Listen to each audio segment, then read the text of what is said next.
Hello বন্ধুরা, আমরা এখন যাচ্ছি শুটিংয়ে। আজকে বেরোলাম। তো আমরা প্রথমে যাব একটি জায়গায়, একটা মানুষকে ড্রপ করে দিয়ে আসবো, তারপর আমরা শুটিংয়ে যাচ্ছি। আজকে দেখাবো নতুন একটি জায়গা। বন্ধুরা, আমরা চলন্ত গাড়িতে আছি এবং বটসওয়ানার গ্যাবেরন সিটি এটি।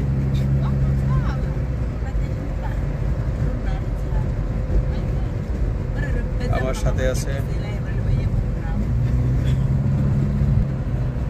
মিস্টার আনোয়ার। হাই,